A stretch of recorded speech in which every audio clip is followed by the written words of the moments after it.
know it's Monday, the children are back at school, we're hitting the ground running and we're going back in with our normal routine. So Mondays tends to be mouldy veg day / leftover roast dinner veg day. I'm going to cook up a soup in the slow cooker today, blitz it all up, and then I'm going to show you this week what I love to do with my soup. If you've been here for a while, you'll know, but if you're new here, I like to cook a soup with loads of veggies and use it as a base for my dinners. So I use it in burgers, I use it as a base for a bolognaise, I use it in frittatas, I have just soup and a roll, I use it in chilies. So I'm going to spend my week showing you what I use my soup for. So there'll be something every single day this week from today until Friday as to what this soup will go into. So if you want to be on this journey with me, then buckle up because you're in for a treat. So first of all, I've got some cherry tomatoes which we got from the farm shop, which I haven't used up. I'm obviously gonna drop them on the floor. Oh, you trod on it then. I'm going to take them off of the vine and get them in there first. Next, I'm going in with all the veg left over from yesterday's roast dinner. So I've got some carrots, cauliflower, broccoli, cabbage. There's some bacon in there. I've got some sprouts. I think that's everything in there. So I'm just going to pop all that into that. Was that a roast potato? There's one potato in there. One potato.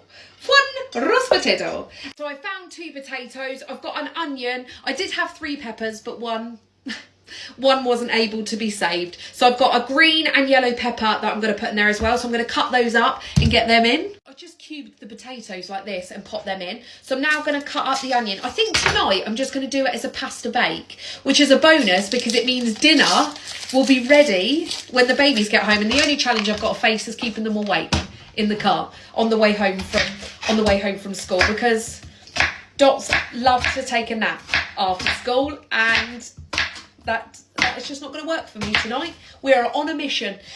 Also, the children are oblivious to how many fruits and veg. They're oblivious to how many veg is in here because I will blitz it until it's smooth. There'll be no lumps, no nothing. They will not have a clue. Just added in some mixed herbs. Also gone in with some aromat. Going in now with some really garlicky garlic salt. A splodge of this smoked garlic puree. Some onion granules. And some pepper. I normally use vegetable stock, but I don't have any. I've just filled it with water. It's 3/4 of the way full. Because water will come out of the veg, I don't want it to be too runny. I'm going to put it on high now for 4 hours and I'll see you in a bit. The soup is ready. It's been on high for 4 hours. I'll give you a visual on the old soup.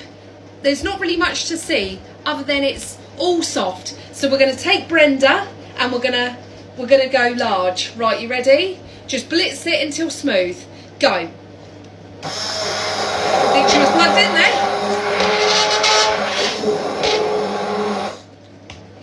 Just go steady, okay? Hot.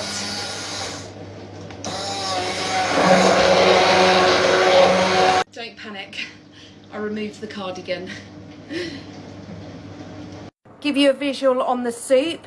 Here is the soup all blitzed up. And now we're going to pop the pasta on. Just going to get the pasta on as normal. Sorry, that's loud. I just go with the 29p pasta from Tesco's. While the pasta is cooking, people ask me how I store my soup. Because I've got my new, I normally take the dish out of the slow cooker and store it in the dish in the fridge. But because this one is a big multi-cooker, I just put it into some jugs because it makes it easier to pour and store in the fridge door. So I'm just going to do that. It's probably better to hold the jug over the slow cooker.